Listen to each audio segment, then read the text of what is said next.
साथियों जय हिंद। सभी का चैनल पे एक बार पुनः स्वागत है। जैसा कि आप लोग जानते हो कि आज से यानी 1 जुलाई 2024 से 3 बड़े कानून जो हैं वो भारत में लागू हो गए हैं। ये कानून पहले जो अपने 3 कानून हुआ करते थे उन्हीं के स्थान पर इनको लिया गया है। कुछ धाराओं में चेंजिंग की गई है, कुछ धाराओं को नया जोड़ा गया है और कुछ धाराओं को रद्द भी किया गया है, कुछ धाराओं में परिवर्तन भी किया गया है। जैसे आईपीसी की अपने सेक्शन मर्डर जो है वो 302 के तहत पहले माना जाता था हत्या, और अब उसको बीएनएस यानी कि ये भारतीय न्याय संहिता जो है इसके अनुसार उसको सेक्शन 103 में रखा गया है। काफ़ी बदलाव इसमें किया गया है।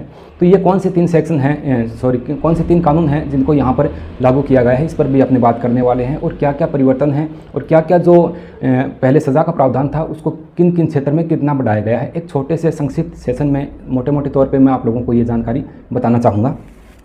तो सबसे पहले अपने बात करें 3 जो अभी नए जो लगाए गए हैं सेक्शन वो कौन से हैं। तो पहला है भारतीय न्याय संहिता, जिसे बीएनएस भी कहा गया है।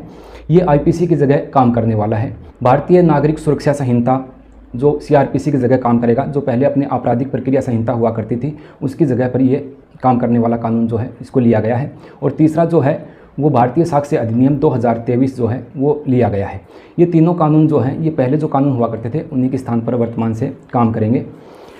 अब पहले जो अपने कानून थे उसके बारे में मैं आपको बता चुका हूँ। पहले जो अपने भारतीय दंड संहिता हुआ करती थी जिसमें अपने विभिन्न धाराओं को पढ़ते थे, ये जो इंडियन पेनल कोड जिसे कहा जाता था आईपीसी भारतीय दंड संहिता, ये अब इसमें बदलाव हो गया है। काफ़ी सारी धाराओं को चेंज कर दिया गया है। 19 धाराएँ जो हैं उनको लगभग इसमें रद्द करके नई कुछ सेक्शन को इसमें जोड़ा गया है, कुछ धाराओं को परिवर्तित भी इसमें किया गया है। तो सबसे पहले अपने बात करें कि आईपीसी 1860 जो अपने पढ़ते थे ये वाली पुस्तक भारतीय दंड संहिता, इसके स्थान पर भारतीय न्याय संहिता 2023 जो है वो अब काम करने वाली है। इस बात को मैं पीछे अपने पढ़ाया था मैंने महिला और बाल अपराध के समय, तब अपने भारतीय दंड संहिता को पढ़ा करते थे। आगे से ऐसे कोई चैप्टर होंगे तो उसको अपने भारतीय न्याय संहिता के नाम से उन चैप्टरों को पढ़ेंगे। अब इसमें आईपीसी के जो 24 प्रावधान जो थे उनको रद्द किया गया है। इसमें जो दिए गए थे उनको रद्द किया गया है और भारतीय न्याय संहिता जो है उसके तहत 356 धाराएँ टोटल रखी गई हैं। इसमें टोटल 356 धाराओं का उल्लेख है किसमें जो नया कानून जोड़ा गया है भारतीय न्याय संहिता। तो ये करंट जीके का भी आपके एक टॉपिक हो सकता है कि आप पता कोई चीज़ें इसमें से पूछी जा सकें। इसमें मुख्य रूप से जो राजद्रोह के मामले हैं उन पर विशेष बल दिया गया है, या फिर जो मॉब लिंचिंग के मामले हैं या सामूहिक बलात्कार के मामले हैं उसमें जो पहले सज़ा का प्रावधान था, जैसे 10 साल की सज़ा का प्रावधान था, उसको बदल करके अब आजीवन कारावास या मौत की सज़ा तक का प्रावधान यहाँ पर कर दिया गया है। विशेष रूप से महिलाओं के लिए ये जो अभी नए कानून हैं ये लाभकारी साबित हो सकते हैं, क्योंकि काफ़ी सारी चीज़ें ऐसी हैं जो मैं आगे चल के आपको बताऊँगा एविडेंस वगैरह के संबंध में, जिसमें काफ़ी महिलाओं को बेनिफिट यहाँ पर मिल सकता है। अभी पहले जो अपने सीआरपीसी थी यानी आपराधिक प्रक्रिया संहिता जो थी उनकी जगह भारतीय नागरिक सुरक्षा संहिता जो है उसको लिया गया है। इसमें टोटल 535 धाराओं को उल्लेखित किया गया है अब की बार, और इसमें 9 प्रावधान जो सीआरपीसी में थे उनको निरस्त कर दिया गया है और 107 नए प्रावधान जो हैं उनमें बदलाव कर दिया गया है। कहने का मतलब ये है सीआरपीसी यानी कि आपराधिक प्रक्रिया संहिता जो थी उसमें काफ़ी चेंजिंग किया गया है। ये मोटे मोटे तौर पर बता रहा हूँ, फिर कुछ ज़रूरी बातें जो हैं वो जो मोटे अपने काम आने वाली चीज़ें हैं वो अंत में मैं आप लोगों के साथ कुछ ज़रूरी चीज़ें साझा करूँगा। तीसरा जो है वो भारतीय साक्ष्य अधिनियम 1872 अपने चला करता था, ठीक है, उसमें बदलाव करके भारतीय साक्ष्य अधिनियम 2023 जो है वो उसको कर दिया गया है। 5 प्रावधान को निरस्त किया गया है इसमें और 23 धाराओं में इसमें बदलाव किया गया है। इसमें कुल 170 धाराएं जो हैं वो रखी गई हैं किसमें सर, भारतीय साक्ष्य अधिनियम के तहत। अब जो बड़ा बदलाव है वो तो ये है कि भारतीय संप्रभुता अखंडता जो खतरे में डालने वाली जो चीज़ें हैं उन पर विशेष रूप से कार्यवाही की जाए। और दूसरा, महिलाओं के साथ जो यौन उत्पीड़न हो रहा है किसी प्रकार का, तो उनमें जो सज़ा का प्रावधान था उसको थोड़ा सा बढ़ा करके ज़्यादा कर दिया गया है, ठीक है।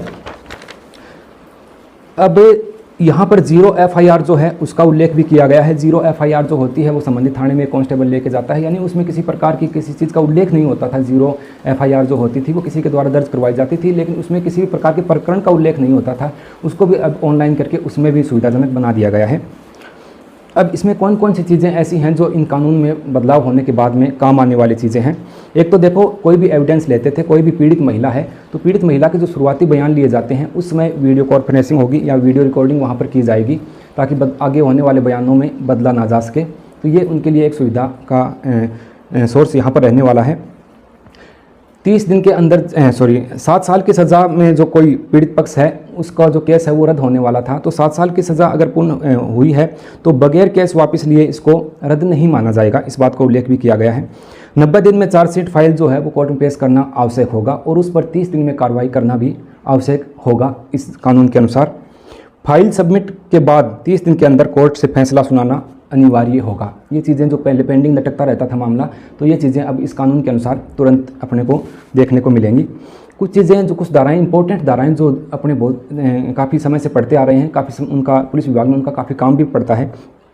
तो आईपीसी की धारा जो है सेक्शन 302 जो था उसको बदल करके बीएनएस भारतीय न्याय संहिता में उसको 103 में कर दिया गया है। जो दहेज हत्या का मामला आपने पहले पढ़ते हैं कि 304A में था, उसको बदल करके अब इसके अनुसार 106 सेक्शन 106 में कर दिया गया है। लूट का मामला जो पहले 302 में हुआ करता था उसको अब बीएनएस के अनुसार उसको 309 में कर दिया गया है। भ्रूण हत्या का मामला जो आईपीसी में 313 के तहत मुकदमा दर्ज होता था उसको 89 में कर दिया गया है। अपहरण का मामला जो 363 में आईपीसी में था उसको धारा 137(2) में कर दिया गया है। इस प्रकार से आईपीसी की काफ़ी सारी धाराएं जो हैं वो भारतीय न्याय संहिता के अनुसार उनको बदल दिया गया है। अब अपने ये नहीं कह सकते कि हत्या का मुकदमा जो है वो 302 में दर्ज किया जाएगा। अब हत्या का मुकदमा जो कोई दर्ज होगा, कोई एफआईआर या कोई उसके खिलाफ केस होगा, तो वो भारतीय न्याय संहिता की धारा 103 के अनुसार उसको माना जाएगा। अब बात यह आती है कि पहले से कोई केसेज हुए हैं तो वो इन धाराओं के अनुसार उन पर कार्यवाही होगी या फिर पीछे की धाराओं के अनुसार।